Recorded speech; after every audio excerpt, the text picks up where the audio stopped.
गुरोरङ्घ्रिपद्मे मनश्चेन्न लग्नम् ततः किं ततः किं ततः किं ततः किं शरीरं स्वरूपं तथा वा कलत्रम् यशश्चारुचित्रं धनं मेरुतुल्यम् गुरोरङ्घ्रिपद्मे मनश्चेन्न लग्नम् ततः किं ततः किं ततः किं ततः किं शरीरं स्वरूपं तथा वा कलत्रम् यशश्चारुचित्रं धनं मेरुतुल्यम् गुरोरङ्घ्रिपद्मे मनश्चेन्न लग्नम् ततः किं ततः किं ततः किं ततः किं शरीरं स्वरूपं तथा वा कलत्रम् यशश्चारुचित्रं धनं मेरुतुल्यम् गुरोरङ्घ्रिपद्मे मनश्चेन्न लग्नम् ततः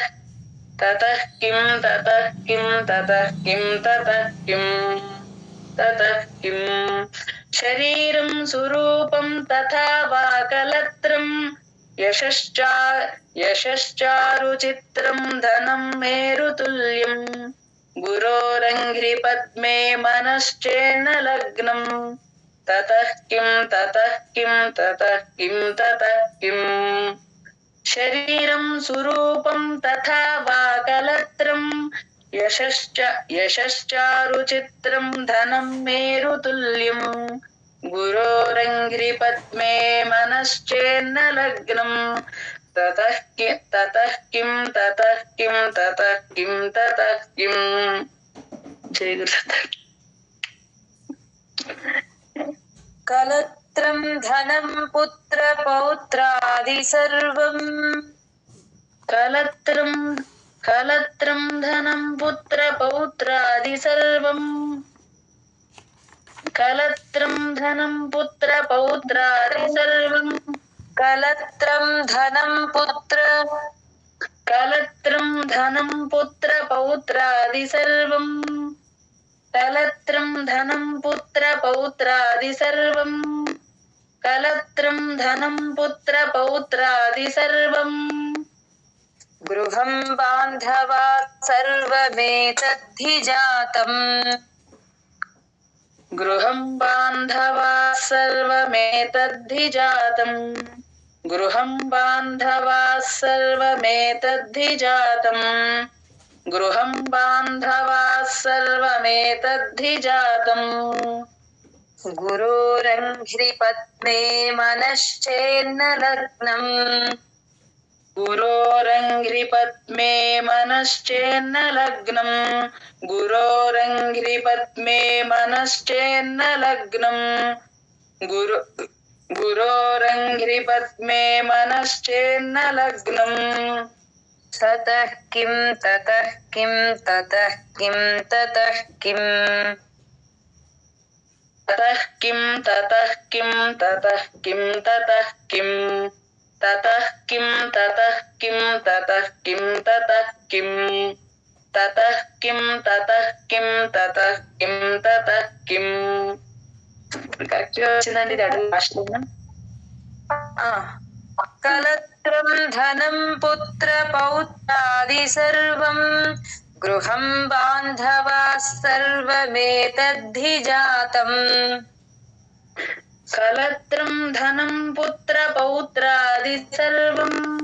गृहं बान्धवाः सर्वमेतद्धि जातम् कलत्रं धनं पुत्र पौत्रादि सर्वं गृहं बान्धवाः सर्वमेतद्धि जातम् कलं बान्धवाः सर्वमेतद्धि जातम् गृहं बान्धवाः सर्वमेतद्धि जातम्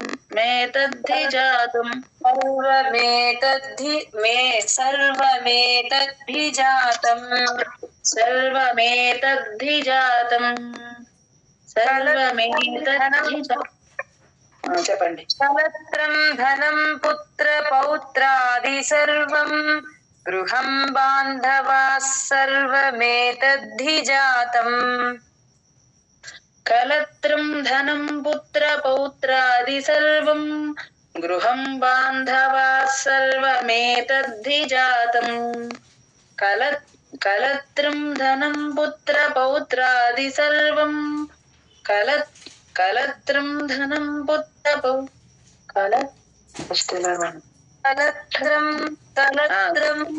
कलत्रं धनं पुत्रपौत्रादि सर्वं गृहं बान्धवाः सर्वमेतद्धि जातम् कलत्रं धनं पुत्रपौत्रादि सर्वं गृहं बान्धवाः सर्वमेतद्धि जातम् कलत्रं धनं पुत्रपौत्रादि सर्वं गृहं बान्धवाः सर्वमेतद्धि जातम् गुरोरङ्घ्रिपद्मे मनश्चेन्न लग्नम् ततः किं ततः किं ततः किं ततः किम् गुरोरङ्घ्रिपद्मे मनश्चेन्न लग्नम् ततः किं ततः किं ततः किं ततः किम् गुरोरङ्घ्रिपद्मे मनश्चेन्न लग्नम् ततः किं ततः किं ततः किं ततः किम् गुरोरङ्घ्रिपद्मे मनश्चेन्न लग्नम् ततः किं ततः किं ततः किं ततः गुरोरङ्घ्रिपद्मे मनश्चेन्न लग्नम् ततः किं ततः किं ततः किम् गुरोरङ्घ्रिपद्मे मनश्चेन्न लग्नम् ततः किं ततः किं ततः किं ततः किम् ततः किं ततः किं ततः किं తతః కిం ఏది పై కంటలం ఏం చెప్పారండి? తతః కిం తతః అది కింద కంటల మీద తతః కిం అని అన్న అక్కడే అనిస్తున్నారు. తతః కిం తతః కిం తతః కిం తతః కిం తతః కిం తతః కిం తతః కిం తతః కిం తతః కిం తతః కిం గురుపుత్రం ధనం పుత్ర పౌత్రాది సర్వం గృహం బాంధవాः సర్వమేతద్ధి జాతం గురోరంఘ్రిపద్మే మనశ్చేన్న లగ్నం తతః కిం తతః కిం తతః కిం తతః కిం కలత్రం ధనం పుత్ర పౌత్రాది సర్వం గృహం బాంధవాः సర్వమేతద్ధి జాతం గురోరంఘ్రిపద్మే మనశ్చేన్న లగ్నం తతః కిం తతః కిం తతః కిం తతః కిం తతః కిం కలత్రం ధనం పుత్ర పౌత్రాది సర్వం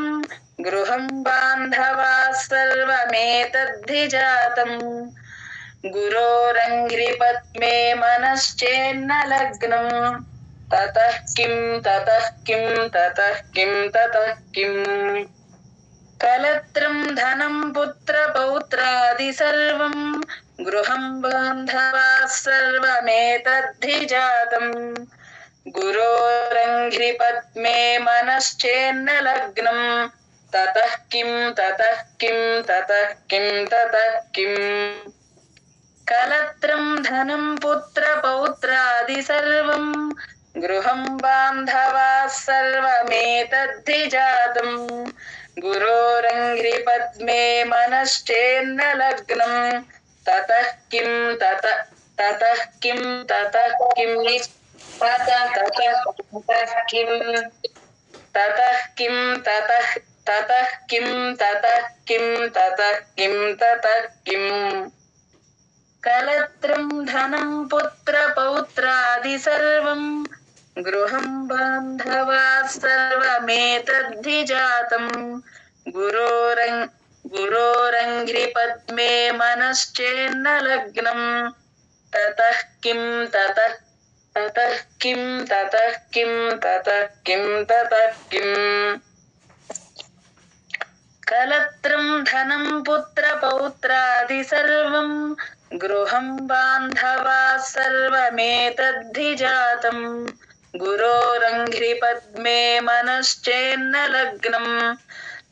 తతః కిం తతః కిం తతః కిం తతః కిం కలత్రం ధనం పుత్ర పౌత్రాది సర్వం గృహం బాంధవా సర్వమేతద్ధి జాతం గురోరంఘ్రి పద్మే మనశ్చేన్న లగ్నం తతః కిం తతః తతః కిం తతః తతః కిం తతః కిం తతః కిం తతః కిం మళ్ళీ దించేసినట్టున్నా తతః కిం కరెక్ట్ గా రాలేదండి అలా ఎంత 5 సార్లు అయిందండి చెప్పేసి టైం అయిపోతుంది కలత్రం ధనం పుత్ర పౌత్రాది సర్వం గృహం బాంధవా సర్వమేతద్ధి జాతం గురోరంఘ్రి పద్మే మనశ్చేన్న లగ్నం తతః కిం తతః తతః కిం తతః కిం తతః తతః కిం తతః కిం తతః కిం తతః కిం తతః కిం తతః కిం తతః కిం తతః కిం కలత్ర ధనం పుత్ర పౌత్రాది సర్వం గృహం బాంధవా సర్వమేతద్ధి జాతం గురోరంఘ్రి పద్మే మనశ్చేన్న లగ్నం తతః కిం తతః కిం తతః కిం తతః కిం తతః ఎక్కడికి వెళ్ళిపోయింది తతః కిం తతః కిం తతః కిం తతః కిం నెక్స్ట్ షడంగాదివేదో ముఖే శాస్త్ర విద్యా షడంగాదివేదో ముఖే శాస్త్ర విద్యా షడంగాదివేదో ముఖే శాస్త్ర విద్యా షడంగాదివేదో ముఖే శాస్త్ర విద్యా కవిత్వాదిగద్యం సుపద్యం కరోతి కవిత్వాదిగద్యం సుపద్యం కరోతి కవిత్వాదిగద్యం సుపద్యం కరోతి కవిత్వాదిగద్యం సుపద్యం కరోతి షడంగాదివేదో ముఖే శాస్త్ర విద్యా కవిత్వాదిగద్యం సుపద్యం కరోతి షడంగాదివేదో ముఖే శాస్త్ర విద్యా కవిత్వాదిగద్యం సుపద్యం కరోతి షడంగాదివేదో ముఖే శాస్త్ర విద్యా కవిత్వాదిగద్యం సుపద్యం కరోతి షడంగాదివేదో ముఖే శాస్త్ర విద్యా కవిత్వాదిగద్యం సుపద్యం కరోతి అదే 7 టైమ్స్ చెప్పేసినారు షడంగాదివేదో ముఖే శాస్త్ర విద్యా కవిత్వాదిగద్యం సుపద్యం కరోతి షడంగాదివేదో ముఖే శాస్త్ర విద్యా కవిత్వాదిగద్యం సుపద్యం కరోతి షడంగాదివేదో ముఖే శాస్త్ర విద్యా కవిత్వాదిగద్యం సుపద్యం కరోతి షడంగాదివేదో ముఖే శాస్త్ర విద్యా కవిత్వాదిగద్యం సుపద్యం కరోతి షడంగాదివేదో ముఖే శాస్త్ర విద్యా కవిత్వాదిగద్యం సుపద్యం కరోతి జగత్ గురోరంఘ్రి పద్మే మనశ్చేన్న లగ్నం తతః కిం తతః కిం తతః కిం తతః కిం ఒకసారి చెప్పండి ప్రతి గురోరంఘ్రి పద్మే మనశ్చేన్న లగ్నం తతః కిం తతః కిం తతః కిం తతః కిం విదేశేషు మాన్యస్వదేశేషు ధన్యః विदेशेषु मान्यस्वदेशेषु धन्यः विदेशेषु मान्यस्वदेशेषु धन्यः विदेशेषु मान्यस्वदेशेषु धन्यः सदाचारवृत्तेषु मत्तो न चान्यः सदाचारवृत्तेषु मत्तो न चान्यः सदाचारवृत्तेषु मत्तो न चान्यः सदाचारवृत्तेषु मत्तो न चान्यः विदेशेषु मान्यस्वदेशेषु धन्यः सदाचारवृत्तेषु मत्तो न चान्यः विदेशेषु मान्यस्वदेशेषु धन्यः सदाचारवृत्तेषु मत्तो न चान्यः विदेशेषु मान्यस्वदेशेषु धन्यः सदाचारवृत्तेषु मत्तो न चान्यः विदेशेषु मान्यस्वदेशेषु धन्यः सदाचारवृत्तेषु मत्तो न चान्यः विदेशेषु मान्यस्वदेशेषु धन्यः सदाचारवृत्तेषु मत्तो न चान्यः विदेशेषु मान्यस्वदेशेषु धन्यः सदाचारवृत्तेषु मत्तो न चान्यः विदेशेषु मान्यस्वदेशेषु धन्यः सदाचारवृत्तेषु मत्तो न चान्यः विदेशेषु मान्यस्वदेशेषु धन्यः सदाचारवृत्तेषु मत्तो न चान्यः गुरोरङ्घ्रिपद्मे मनश्चेन्न लग्नम् ततः किं ततः किं ततः किं ततः किम् गुरोरङ्घ्रिपद्मे मनश्चेन्न लग्नम् ततः किं ततः किं ततः किं ततः किम् क्षमामण्डले भूपालवृन्दैः क्षमामण्डले भूपालवृन्दैः क्षमामण्डले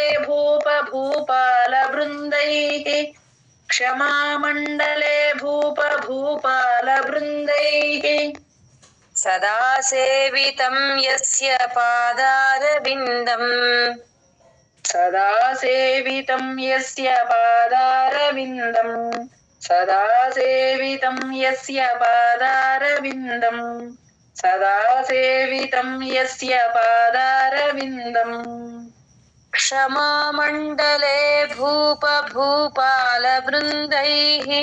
सदा सेवितं यस्य पादारविन्दम् क्षमामण्डले भूपालवृन्दैः सदा सेवितं यस्य पादारविन्दम् क्षमामण्डले भूपालवृन्दैः सदा सेवितं यस्य पादारविन्दम् क्षमामण्डले भूपालवृन्दैः सदा सेवितं यस्य पादारविन्दम् क्षमामण्डले भूपालवृन्दैः सदा सेवितं यस्य पादारविन्दम् क्षमामण्डले भूपालवृन्दैः सदा सेवितं यस्य पादारविन्दम् क्षमामण्डले भूपालवृन्दैः सदा सेवितं यस्य पादारविन्दम् क्षमामण्डले भूपालवृन्दैः सदा सेवितं यस्य पादारविन्दम् गुरोरङ्घ्रिपद्मे मनश्चेन्न लग्नम् ततः किं ततः किं ततः किं ततः किम् गुरोरङ्घ्रिपद्मे मनश्चेन्न लग्नम् ततः किं ततः किं ततः किं ततः किम् यशो मे गतं दिक्षु दान प्रतापात् यशो मे गतं दिक्षु दान प्रतापात् यशो मे गतं दिक्षु दान प्रतापात् यशो मे गतं दिक्षु दान प्रतापात् जगद्वस्तु सर्वं करे यत्प्रसादात् जगद्वस्तु सर्वं करे यत्प्रसादात् जगद्वस्तु सर्वं करे यत्प्रसादात् जगद्वस्तु सर्वं करे यत्प्रसादात् यशो मे गतं दिक्षु दान प्रतापात् जगद्वस्तु सर्वं करे यत्प्रसादात् यशो मे गतं दिक्षु दान प्रतापात् जगद्वस्तु सर्वं करे यत्प्रसादात् यशो मे गतं दिक्षु दान प्रतापात् जगद्वस्तु सर्वं करे यत्प्रसादात् यशो मे गतं दिक्षु दान प्रतापात् जगद्वस्तु सर्वं करे यत्प्रसादात् यशो मे गतं दिक्षु दान प्रतापात् जगद्वस्तु सर्वं करे यत्प्रसादात् यशो मे गतं दिक्षु दान प्रतापात् जगद्वस्तु सर्वं करे यत्प्रसादात् यशो मे गतं दिक्षु दान प्रतापात् जगद्वस्तु सर्वं करे यत्प्रसादात् यशो मे गतं दिक्षु दान प्रतापात् जगद्वस्तु सर्वं करे यत्प्रसादात् पुरोगङ्घ्रिपद्मे मनश्चेन्न लग्नं ततः किं ततः किं ततः किं ततः किम् गुरोरङ्घ्रिपद्मे मनश्चेन्न लग्नं ततः किं ततः किं ततः किं ततः किम् न भोगे न योगे न वा वाजिराजो न भोगे न योगे न वा वाजिराजौ न भोगे न योगे न वा वाजिराजौ न भोगे न योगे न वा वाजिराजौ न कान्तामुखेनैव वित्तेषु चित्तम् न कान्तामुखेनैव वित्तेषु चित्तम् न कान्तामुखेनैव वित्तेषु चित्तम् न कान्तामुखेनैव वित्तेषु चित्तम् न भोगे न योगे न वा वाजिराजौ न कान्तामुखेनैव वित्तेषु चित्तम् न भोगे न योगे न वा वाजिराजौ न कान्तामुखेनैव वित्तेषु चित्तम् न भोगे न योगे न वा वाजिराजौ न कान्तामुखेनैव वित्तेषु चित्तम् न भोगे न योगे न वा वाजिराजौ न कान्तामुखेनैव वित्तेषु चित्तम् न भोगे न योगे न वा वाजिराजौ न कान्तामुखेनैव वित्तेषु चित्तम् न भोगे न योगे न वा वाजिराजौ न कान्तामुखेनैव वित्तेषु चित्तम् न भोगे न योगे न वा वाजिराजौ न कान्तामुखेनैव वित्तेषु चित्तम् न भोगे न योगे न वा वाजिराजौ न कान्तामुखेनैव वित्तेषु चित्तम् न भोगे न योगे न वा वाजिराजौ न कान्तामुखेनैव वित्तेषु चित्तम् न भोगे न योगे न वा वाजिराजौ न कान्तामुखेनैव वित्तेषु चित्तम् गुरोरङ्घ्रिपद्मे मनश्चेन्न लग्नं ततः किं ततः किं ततः किं ततः किम् पुरोरङ्घ्रिपद्मे मनश्चेन्न लग्नम् ततः किं ततः किं ततः किं ततः किम् अरण्येन वा स्वस्य गेहेन कार्ये ఒక్కసారి మళ్ళీ చెప్పండి సరిగ్గా వినలేదు अरण्येन वा स्वस्य गेहेन कार्ये अरण्येन वा स्वस्य गेहेन कार्ये अरण्येन वा स्वस्य गेहेन कार्ये अरण्येन वा स्वस्य गेहेन कार्ये न देहे मनो वर्तते मे त्वनर्घ्ये न देहे मनो वर्तते मे त्वनर्घ्ये न देहे मनो वर्तते मे त्वनर्घ्ये न देहे मनो वर्तते मे त्वनर्घ्ये अरण्येन वा स्वस्य गेहेन कार्ये न देहे मनो वर्तते मे त्वनर्घ्ये अरण्येन वा स्वस्य गेहेन कार्ये गेहेन कार्ये अरण्येन वा स्वस्य गेहेन कार्ये न देहे मनो वर्तते मे त्वनर्घ्ये अरण्येन वा स्वस्य गेहेन कार्ये न देहे मनो वर्तते मे त्वनर्घ्ये अरण्येन वा स्वस्य गेहेन कार्ये न देहे गेहेन कार्ये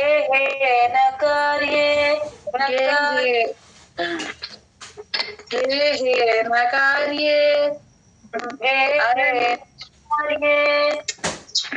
अरण्येन वा स्वस्य गेहेन कार्ये न देहे मनो वर्तते मे त्वनर्घ्ये अरण्येन वा स्वस्य गेहेन कार्ये न देहे अरण्येन वा स्वस्य गेहेन कार्ये गेहेन कार्ये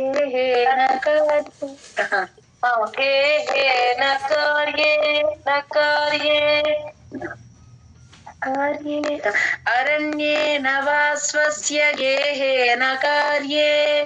न देहे मनो वर्तते मे त्वनर्घ्ये अरण्येन वा स्वस्य गेहेन कार्ये गेहेन न देहे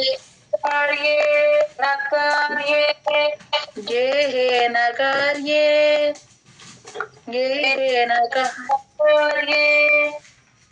నేను ఎలా అంటున్నాను అన్నది నాకు అర్థం కావట్లేదండి గేహేన కార్యే నాలుగు కాదు జంప్ చేయండి కింద తీసుకెళ్తున్నారు గేహేన కార్యే గేహేన కార్యే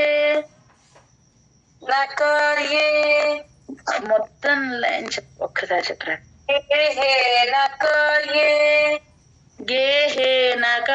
గేహేన కార్యే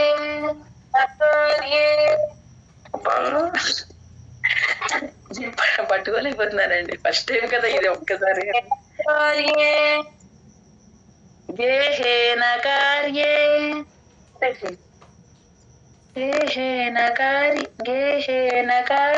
गेहेन कार्ये अरण्येन वा स्वस्य गेहेन कार्ये न देहे मनो वर्तते मे त्वनर्घ्ये अरण्येन वा स्वस्य गेहेन कार्ये न देहे मनो वर्तते मे त्वनर्घ्ये अरण्येन वा स्वस्य गेहेन कार्ये न देहे मनो वर्तते मे त्वनर्घ्ये अरण्ये न वा स्वस्य गेहे न कार्ये न देहे मनो वर्तते मे त्वनर्घ्ये पाठमని లేకపోతే गेहेन कार्ये गेहेन अरण्येन कार्ये సరే అరణ్యేన వా స్వస్య గేహేన కార్యే ఇప్పుడు సరిపోయిందండి చెప్పేసి ఇంకో ప్రాక్టీస్ అదే అదే అరణ్యేన వా స్వస్య గేహేన కార్యే न देहे मनो वर्तते मे त्वनर्घ्ये अरण्येन वा स्वस्य गेहेन कार्ये न देहे मनो वर्तते मे त्वनर्घ्ये गुरोरङ्घ्रिपद्मे मनश्चेन्न लग्नम् ततः किं ततः किं ततः किं ततः किम् गुरोरङ्घ्रिपद्मे मनश्चेन्न लग्नम् ततः किं ततः किं ततः किं ततः किम् మూడు సార్లు చెప్పేసి గురోరङ्घ्रिपद्मे मनश्चेन्न लग्नम् ततः किं ततः किं ततः किं ततः किम् गुरोरङ्घ्रिपद्मे मनश्चेन्न लग्नम् ततः किं ततः किं ततः किं ततः किम् गुरोरङ्घ्रिपद्मे मनश्चेन्न लग्नम् ततः किं ततः किं ततः किं ततः किम् गुरोरङ्घ्रिपद्मे मनश्चेन्न लग्नम् ततः किं ततः किं ततः किं ततः किम् गुरोरष्टकं यः पठेत् पुण्यदेही गुरोरष्टकं यः पठेत् पुण्यदेही गुरोरष्टकं यः पठेत् पुण्यदेही गुरोरष्टकं यः पठेत् पुण्यदेही यतिर्भूपतिर्ब्रह्मचारी च गेही यतिर्भूपतिर्ब्रह्मचारी च यतिर्भूपतिर्ब्रह्मचारी च ब्रह्मचारी च ब्रह्मचारी ब्रह्मचारी च गेहि ब्रह्मचारी च गेहि ब्रह्मचारी ब्रह्मचारी ब्रह्मचारी च ब्रह्मचारी च गेहि ब्रह्मचारी च गेहि यतिर्भूपतिर्ब्रह्मचारी च गेहि यतिर्भूपतिर्ब्रह्मचारी च गेहि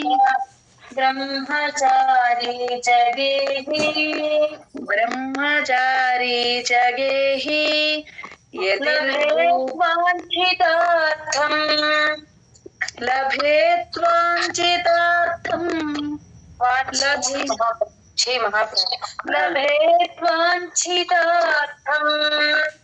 लभेत्वाञ्छितार्थं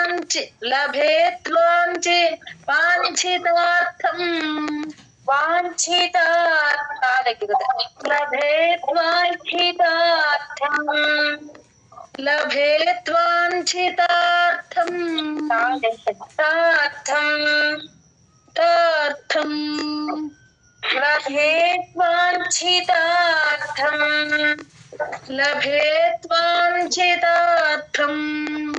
पदं ब्रह्म संज्ञम्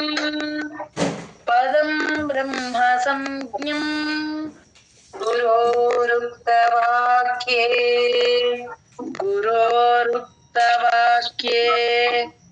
मनो यस्य लग्नं गुरोरुक्तवाक्ये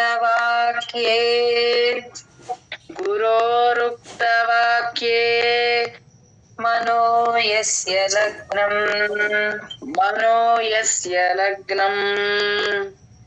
गुरोरष्टकं यः पठेत् पुण्यदेही गुरोरष्टकं यः पठेत् पुण्यदेही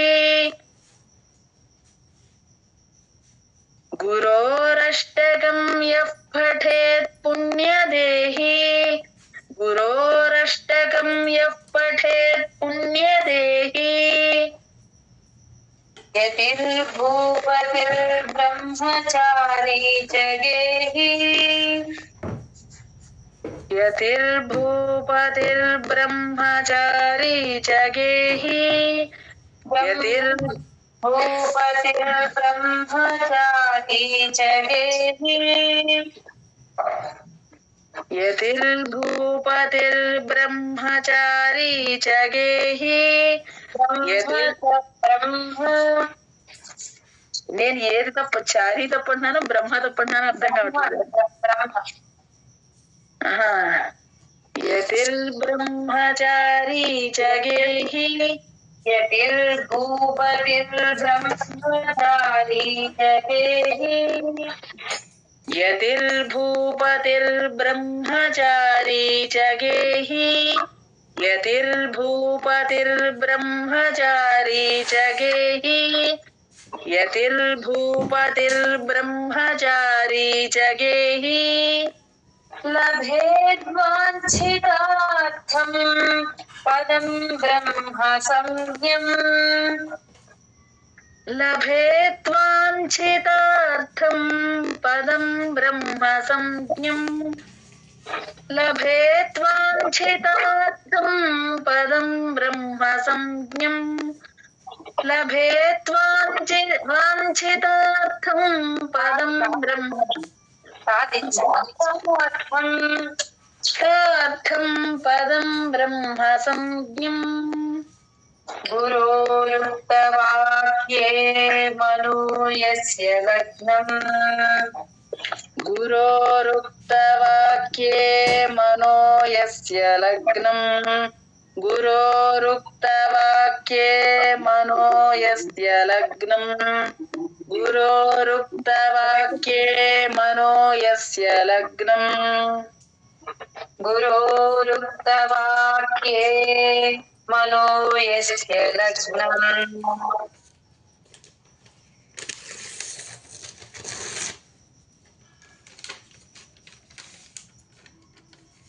गुरोरुक्तवाक्ये मनो यस्य लग्नम् गुरोरुक्तवाक्ये मनो यस्य लग्नम् गुरोरुक्तवाक्ये मनो यस्य लग्नम् गुरोरष्टकं यः पठेत् पुण्यदेही यतिर्भूपतिर्ब्रह्मचारी च गेहि लभेद्वाञ्छितार्थं पदं ब्रह्म संज्ञम् गुरोरुक्तवाक्ये मनो यस्य लग्नम् गुरोरुक्तवाक्ये मनो यस्य लग्नम् गुरोरष्टकं यः पठेत् पुण्यदेही यतिर्भूपतिर्ब्रह्मचारी च गेहि लभेद्ब्रह्मचारी च गेहि यतिर्भूपतिर्ब्रह्मचारी ब्रह्मचारी च गेहि लभेत्वाञ्छितार्थं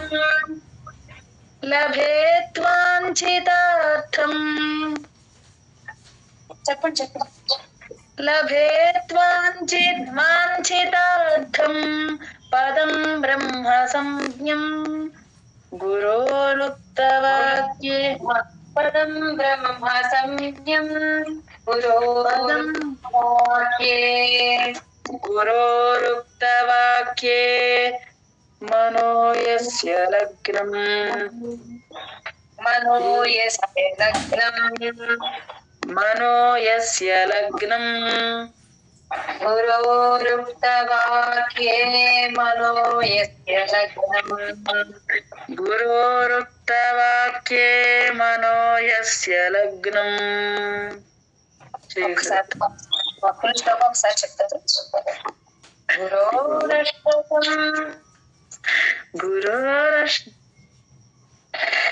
गुरोरष्टकं यः पठेत् पुण्यदेही यतिर्भूपतिर्ब्रह्मचारी च गेहि ब्रह्मचारी च गेहि भूपतिर्ब्रह्मचारी च ब्रह्मचारी च गेहि ब्रह्मचारी यतिर्भूपतिर्ब्रह्मचारी च गेहि బ్రహ్మ దగ్గర మీరు పైకి అంటే నెక్స్ట్ లైన్ నెక్స్ట్ కంటిన్యూ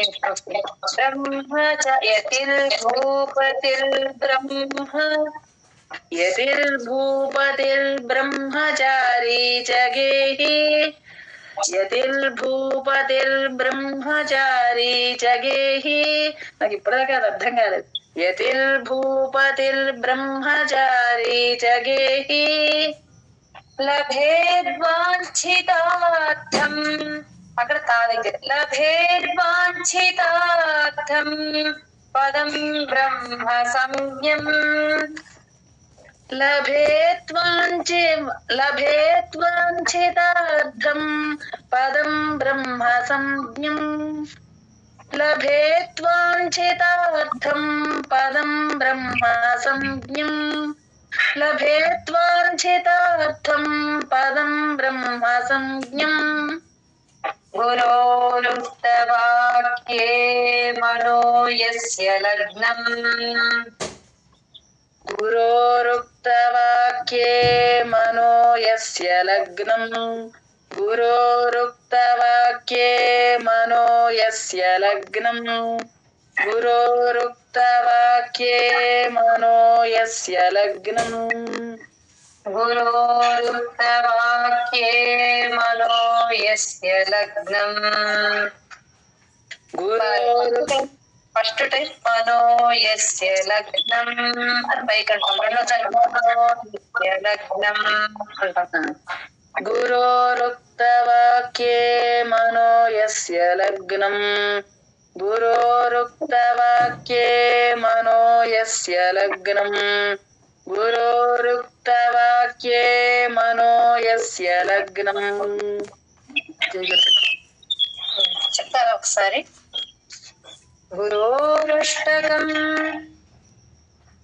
गुरोरष्टकं यः पठेत् पुण्यदेही यतिर्भूपतिर्ब्रह्मचारी च गेहि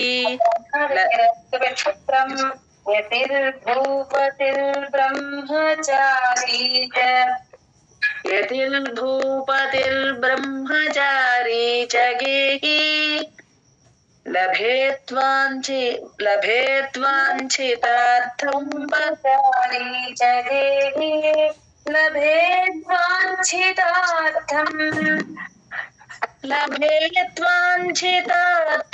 पदं ब्रह्म संज्ञं गुरोरुक्तवाक्ये पदं ब्रह्म संज्ञं गुरोरुक्तवाक्ये मनो यस्य लग्नम् गुरोरुक्तवाक्ये मनो यस्य लग्नम् गुरोरुक्तवाक्ये मनो यस्य लग्नम् मनो यस्य लग्नम्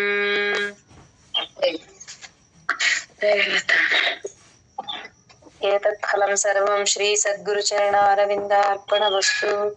यदक्षरपदभ्रष्टं मात्राहीनं तु यद्भवेत् तत्सर्वं क्षम्यतां देव नारायण नमोऽस्तुते